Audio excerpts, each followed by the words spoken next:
علامہ اقبال 1877-1938 برصغیر پاک و ہند کے عظیم مفکر، شاعر اور فلسفی تھے، جن کی شاعری نہ صرف فنی اعتبار سے بلند پایا ہے بلکہ اس میں گہرے فکری اور تہذیبی مسائل کو بھی بیان کیا گیا ہے۔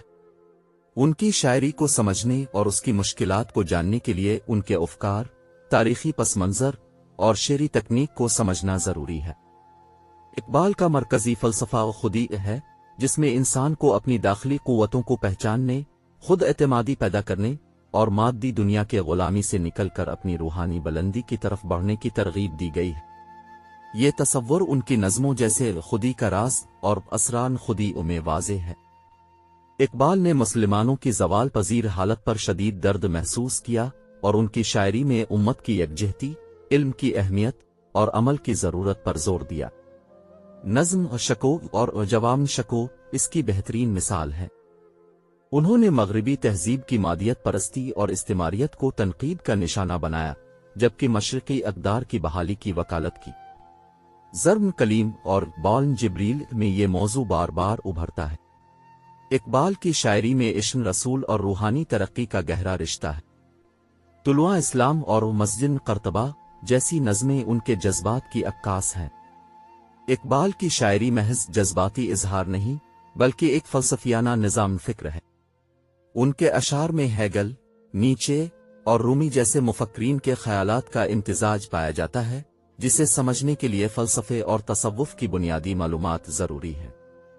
اقبال نے اردو کے ساتھ ساتھ فارسی میں بھی شاعری کی، جس میں عربی، فارسی اور فلسفیانہ اصطلاحات کا وسیع استعمال ہے۔ مثلاً خودی، لا الہ، مرن مومن جیسے الفاظ کو عام قاری کے لیے سمجھنا مشکل ہو سکتا ہے۔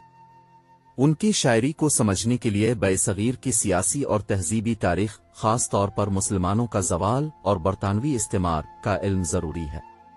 مثال کے طور پر نظم ہندوستانی بچوں کا قومی گیت میں قوم پرستی اور مذہبی یکجہتی کا پیغام ہے۔ اقبال کے بعض خیالات، جیسے پاکستان کا تصور یا جدید جمہوریت پر تنقید، کو ان کے دور میں بھی تنقید کا سامنا رہا۔ کچھ حلقوں نے انہیں مذہبی انتہا پسند غیر عملی فلسفی قرار دیا۔ اقبال کی شاعری کا ایک بڑا حصہ دانشورانہ اور فلسفیانہ ہے، جو عام عوام کے بجائے تعلیم یافتہ طبقے تک محدود رہا۔ انہیں شاعر مفکر کہا جاتا ہے، لیکن ان کی پیچیدگی کی وجہ سے بعض لوگ ان سے دور رہتے ہیں۔ اقبال کی شاعری کو کیسے سمجھیں؟ تاریخی تناظر ان کی شاعری کو برصغیر کے سیاسی اور سماجی حالات، خاص طور پر 1857 کے بعد کے دور کے ساتھ جوڑ کر پڑھیں۔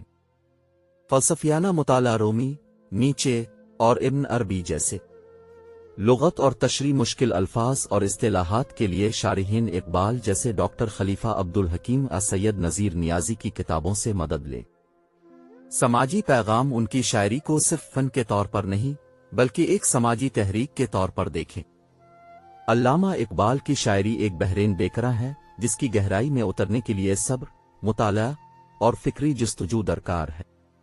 ان کی وہ مشکلات دراصل ان کے افکار کی وسعت اور دور رس نتائج کا عکس ہے، جو قاری کو غور و فکر کی دعوت دیتی ہے۔ جیسا کہ اقبال خود کہتے ہیں، خرد نے کہہ بھی دیا لا الہ تو کیا حاصل، دل و نگاہ مسلمہ نہیں تو کچھ بھی نہیں۔